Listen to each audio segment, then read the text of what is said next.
दादा जो भी खाते थे वह पत्थर बन जाता था। एक सुबह दादा ने गर्मा गर्म पराठा उठाया, लेकिन जैसे ही पहला निवाला लिया पूरा पराठा पत्थर बन गया। दादा डर गए। उन्होंने पानी पिया, लेकिन पानी भी पत्थर बन गया। दादी ने उन्हें खिला दिया, लेकिन वह भी पत्थर बन गया। यह देखकर दादा घबरा गए और सोचने लगे कि आखिर उनके साथ यह अजीब चीज क्यों हो रही है। धीरे धीरे पूरे गांव में खबर फैल गई कि दादा जिस चीज को खाते हैं वह पत्थर बन जाती है। गांव वाले दादा का मजाक उड़ाने लगे। कोई कहता, अब यह बुढ़ा खुद भी पत्थर बन जाएगा।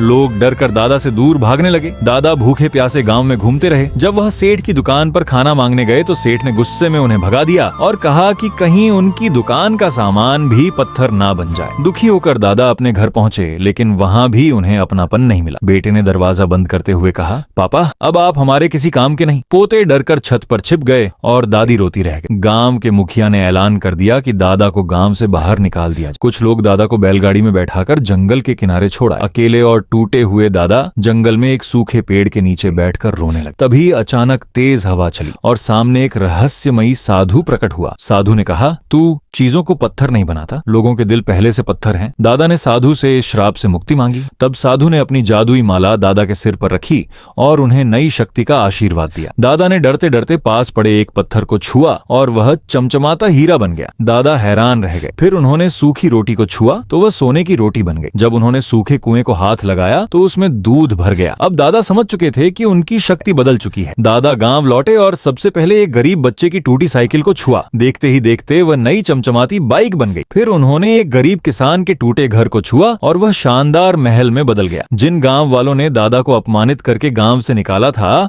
आज वही लोग खुशी उनके सामने लाइन लगाकर खड़े थे। लालची सेठ भी दादा के पास आया और बोला, दादाजी मेरी दुकान को भी छू दीजिए। दादा ने जैसे ही दुकान को हाथ लगाया पूरी दुकान सोने की बन गई, लेकिन सोने का वजन इतना ज्यादा था कि दुकान तुरंत धड़ाम से टूट गई। यह देखकर पूरा गांव हंसने लगा और सेठ बेहोश हो गया। इसके बाद दादा ने गांव के हर गरीब इंसान की मदद, किसी को सोना दिया, किसी को खाना तो किसी को नया घर। रातों रात पूरा गांव अमीर बन गया। बेटे ने सोने की BMW खरीद ली, बहू ने हीरों वाला महल बनवा लिया और पोते ने सोने का गेमिंग सेट खरीद लिया। दादा ने खुशी में पूरे गांव के लिए बड़ा भंडारा करवाया, जहां हजारों लोग खाना खाने पहुंचे। लेकिन अगली सुबह दादा फिर उदास बैठे रो रहे थे। दादी ने पूछा, अब क्या हुआ? दादा आंसू पोंछते हुए बोले, मैंने सबकी जिंदगी बदल दी, लेकिन किसी ने चैनल को लाइक और सब्सक्राइब नहीं किया।